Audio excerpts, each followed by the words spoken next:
Hello guys. So far we have asserted the status code we received as a part of the response from the server, and now it's time to verify the response headers we get in our code, that is in rest assured. Before we move on to write the rest assured code, we must first understand the things that we intend to verify. As we will be verifying the response headers, the first thing that we will be verifying are the header count. The header count is 5 as we see over here in the Postman tool, and that's the one that we will be verifying as a first means to verify the response headers. The second one that comes after it is the key value pairs that we see for the headers. Like we have several of the headers displayed under keys and their respective values. What we want to verify is a particular key, like let's say content type, has the value which is application JSON in a rest assured code as well. We are in our rest assured code. So far, we have asserted if the status code we received from the response is equivalent to the one that we expected, which was 200. Our next step will be to verify the response headers that we are getting from the response. Let me remove the code that we do not need to verify the response headers. Similarly, I will restore the API that we initially wanted to test. In the getHeaders method, we are getting a list of headers which are nothing but the response headers we get from the response, and we are storing them in the headers variable that we have created of the type headers.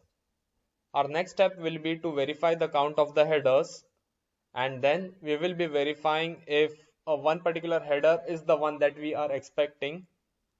But for the first scenario, that is the count of the headers, let me see what all methods are available so that I get the total count of the headers. So I write the headers variable. I go on to see what all methods are there. We can see as list is available, which will help us out by listing all the headers that are available. Let me select that one.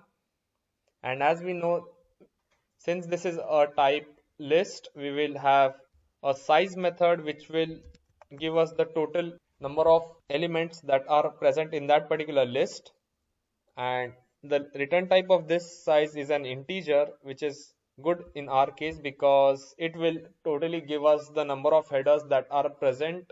So I select this size method, and now I want to store this particular size of the headers that we are getting into a variable. As int is the return type, I will leave it as int as a data type, and let me call the variable as count of headers. In the Postman tool, we had received totally 5 headers. So the 5 should be the expected count when we are confirming if we are getting all the headers in our rest assured code. Let me start by writing the same assertions, and I write assert equals. Our expected value will be 5 because we just checked in the Postman right now. 5 is the total number of headers we are getting in Postman, and that's the one we are trying to replicate in our rest assured code, while the actual value will be equivalent to the count of headers. Let me copy it and paste it in the expected section for assert equals method. Having done that, I will now trigger the test. Once the tests are run, if there is an error in the count, it will get printed out in the console of the application. And if an error is not printed out, what it means is that our test ran successfully and the expected value matched with the actual value that we got from the response. Here I click Java application, and the test ran successfully without any error being printed out in the console. This confirms to us that the header count that we got from the response is equivalent to 5, which is the expected value we had. This was the first stage of our assertion. We will now move on to our next stage. We are in the second stage of our verification for response headers. This time we will be verifying the response header value. We begin by invoking the response object, and once again we will see what all methods are there for the particular header value.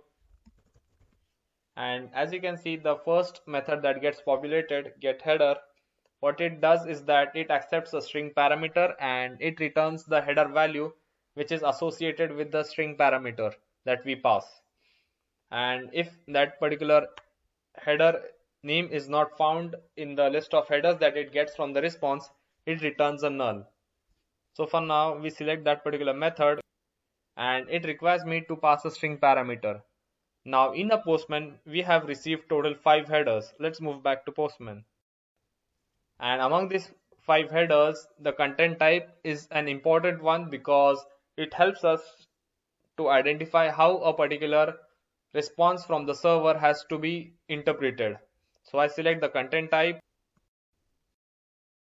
and then list it under the getHeader as a parameter.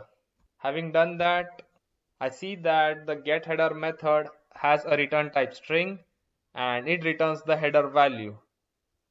So let me simply create a variable of string type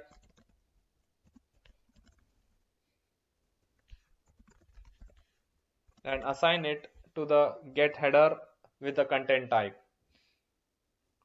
My next step will involve if the particular header value we are getting from the response is equivalent to the one that we are expecting.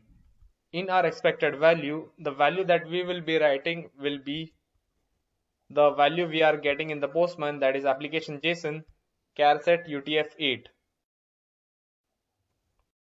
Thus, I write assertion and then assert equals. In the expected value, I will be mentioning this particular value. I copy it and paste it in the expected section.